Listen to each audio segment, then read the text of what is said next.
Bem-vindo à segunda edição de Black Box. Nós voltamos ao tema agora com mais acidentes analisados e comentados.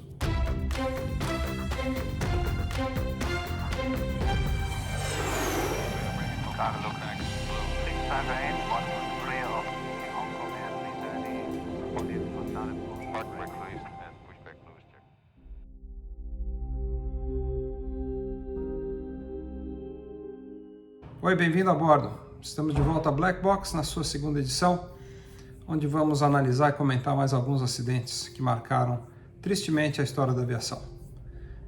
Aproveitando para pedir, deixe seu like e vamos em frente, porque o assunto aqui é, através da análise de acidentes que ocorreram, aumentar a segurança da aviação.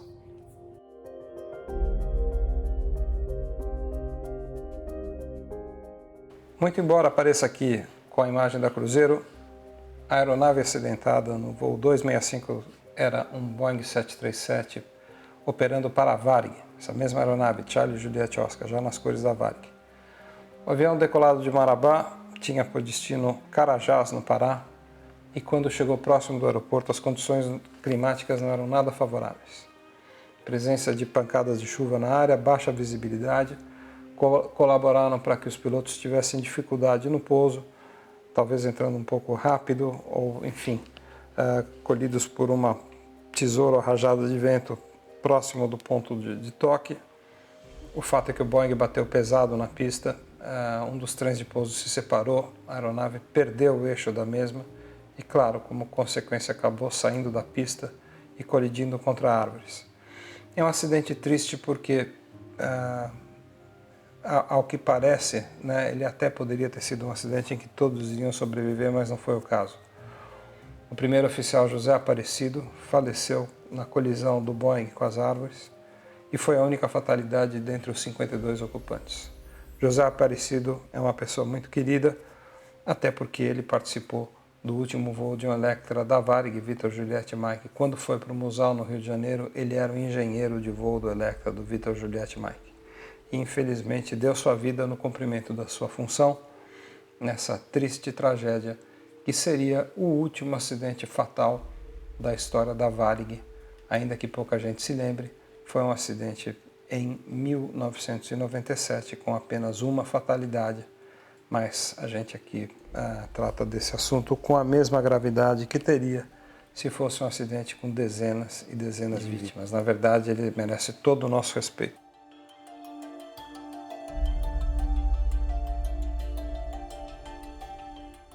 Aqui nós temos um acidente que não deixa de ser absolutamente incrível, que é uma colisão em pleno ar de duas aeronaves. Mas o que faz esse acidente ser especialmente incrível é que as duas aeronaves eram da mesma companhia, da Voltec. E elas são vistas nessas fotos aí ao lado. Dois bandeirantes, os dois em aproximação para o aeroporto de Imperatriz, né? Um deles, o Golf Kilo Lima, que é o que você vê em cima, né? Colidiu com o Golf Juliette Zulu. E depois da colisão, eles tiveram destinos completamente diferentes. O Golf Juliette Xadrez, sem controle, caiu e matou todos os seus ocupantes, sem deixar, infelizmente, ninguém com vida. O Golf Kilo Lima teve um pouquinho mais de sorte. A tripulação conseguiu controlar o avião, ferido de morte, e ele foi descendo até que fizeram um incrível pouso forçado às margens de um rio e a maior parte dos ocupantes escapou. Apenas um passageiro morreu devido a ferimentos sofridos nessa incrível e triste colisão. É raríssimo uma companhia aérea perder dois aviões no mesmo dia, muito embora isso tenha acontecido.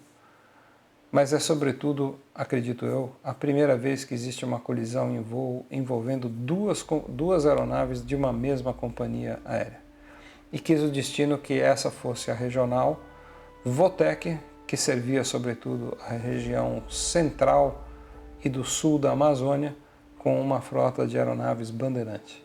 Foi um incrível golpe de má sorte e um dos acidentes mais impressionantes justamente por essas razões.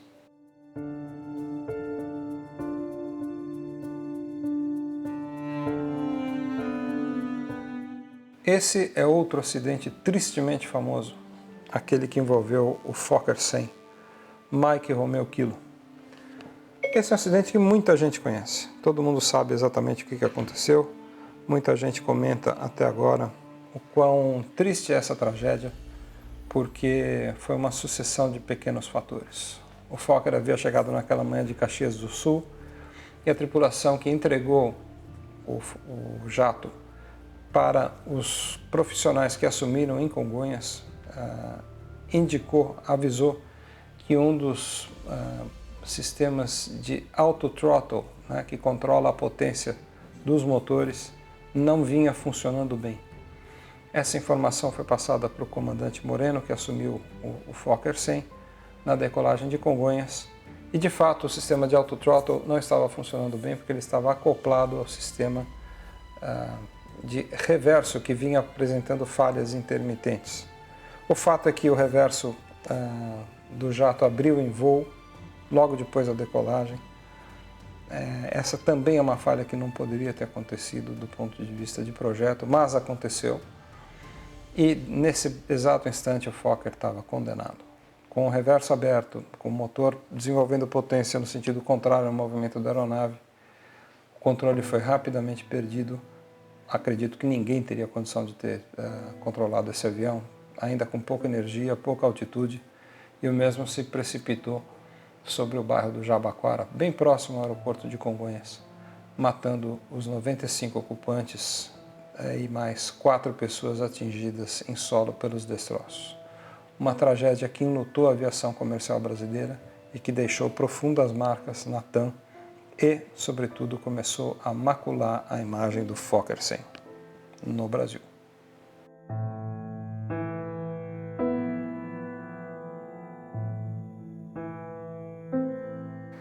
Aqui outra tragédia triste que a gente dificilmente vai esquecer, que se abateu sobre a empresa Nuar, que era uma pequena regional baseada no Nordeste e que tinha apenas 2 LET 410. Esse aí que você está vendo, o November Oscar Bravo, decolando do Recife na manhã do dia 13 de julho de 2011, perdeu um dos motores logo após a decolagem. A tripulação tentou, mas não conseguiu manter a aeronave em trajetória ascendente e com um motor apenas, o LET foi perdendo altura até cair próximo da praia de Boa Viagem, matando todos os seus 16 ocupantes. As investigações posteriores mostraram severos problemas na estruturação da empresa no que diz respeito à manutenção e operação dos aviões. Na verdade, os problemas foram tão sérios que acabaram levando as autoridades aeronáuticas brasileiras a suspender o registro de operação da Nuar, levando a empresa ao seu fechamento definitivo. Aí a gente se pergunta, né, por que tem gente que entra na indústria, por que tem gente que se predispõe a cuidar de um setor tão sério, em que a segurança é tão importante, e toma as atitudes que tomou, mostrando má fé e mostrando de uma certa maneira um descaso com a vida humana. Enfim, o preço a pagar foi o mais elevado, com 16 fatalidades nessa triste tragédia que enlutou Pernambuco e a aviação brasileira como um todo. E o detalhe, esse foi o último acidente fatal de grandes proporções envolvendo uma aeronave comercial brasileira no transporte de passageiros. Vai fazer aí quase 10 anos que a aviação brasileira não tem nenhum acidente fatal em voo regular de passageiros.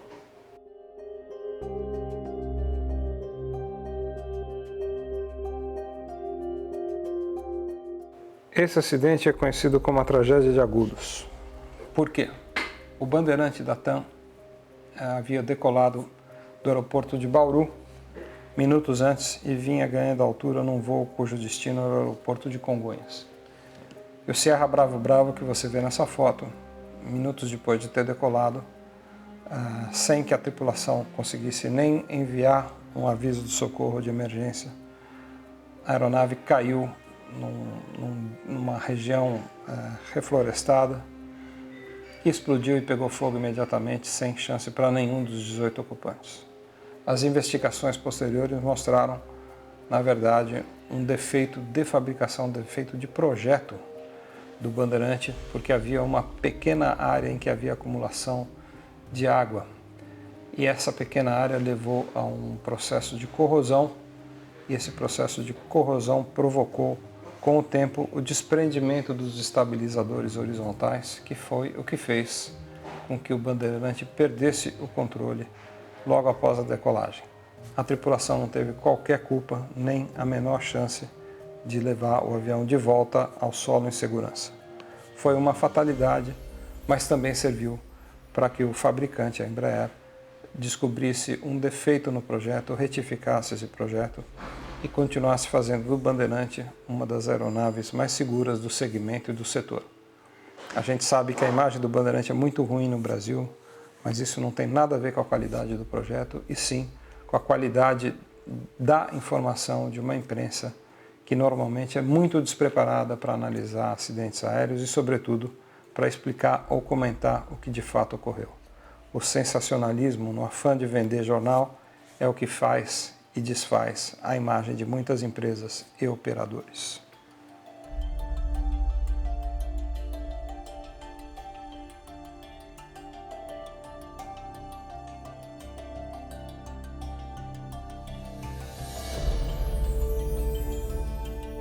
Esse é um acidente estranho, é um acidente que acabou com a vida de um dos 72 ocupantes de um voo da VASP, que decolava cedinho do aeroporto de Guarulhos, em 28 de janeiro de 86. Esse viria a ser também o primeiro acidente fatal da história do aeroporto, logo ao ver, praticamente um ano depois do aeroporto ter sido inaugurado, esse Boeing da VASP, bem cedinho, 7h30 da manhã, numa manhã de muito nevoeiro, alinhou para decolar e a tripulação, confundida pela baixa visibilidade, na verdade havia entrado numa pista de táxi e não na pista de decolagem. O fato é que o Boeing iniciou a corrida de decolagem na pista de táxi e, como o aeroporto ainda estava em construção, essa pista de táxi ainda não estava pronta. Ela, na verdade, tinha prontos apenas 700 metros. Quando, no meio da serração, eles olharam para frente e viram um morrote ou um barranco, eles aplicaram os reversos, mas aí já era tarde demais. O Boeing bateu no barranco, a destruição foi muito impressionante, a fuselagem se partiu em 2 grandes pedaços. E com essa súbita desaceleração e com a fragmentação da fuselagem, infelizmente, um dos ocupantes veio a perder a vida alguns dias depois do acidente. Esse, portanto, entrou para a história como o primeiro acidente fatal da história de Guarulhos e o primeiro acidente envolvendo um 737-200 em operações no aeroporto dessa companhia, da VASP. Ela viria a perder um segundo 737-200 em Guarulhos, que foi o Sierra Mike Victor, mas esse é um outro incidente, um outro acidente, felizmente sem perda de vidas, que a gente vai analisar aqui numa próxima edição de Black Box.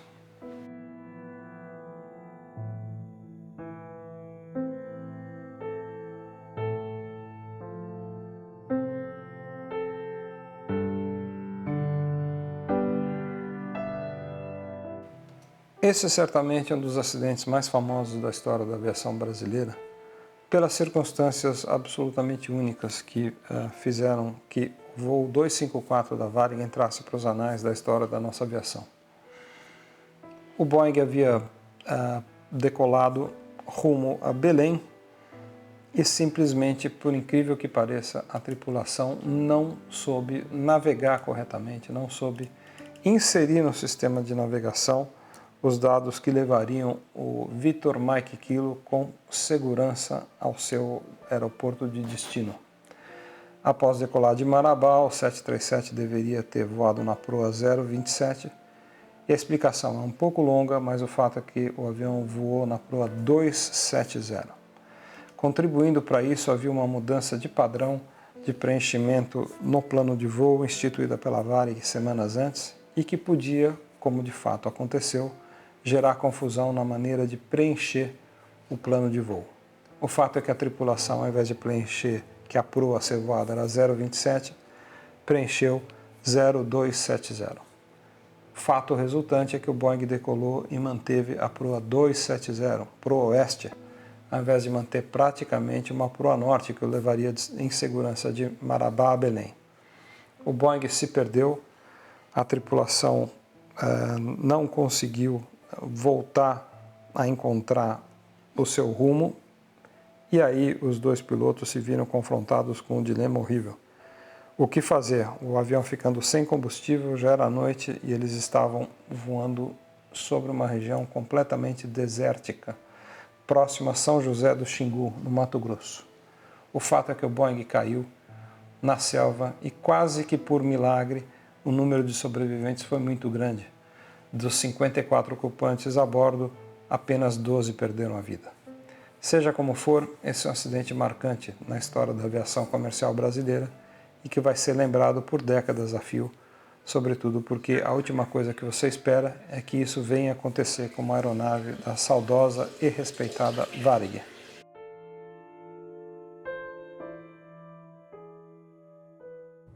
Espero que você tenha curtido. Esse eu sei que é um tema que exerce um incrível fascínio sobre as pessoas, mas a gente lembra a razão de estar aqui comentando sobre isso, que é para dar nossa pequena contribuição para que o transporte aéreo continue sendo o mais seguro meio de transporte já conhecido, inventado pela humanidade. Nada é mais seguro do que voar num avião, e isso acontece porque pessoas como você, como eu, se interessam em descobrir as causas e as razões que levaram a acidentes e aprender com isso, evitando que essas causas e essas razões possam contribuir para que novos acidentes venham a acontecer no futuro. Então, deixe seu like e em breve nós estaremos aqui com a terceira edição de Black Box. Valeu, um grande abraço.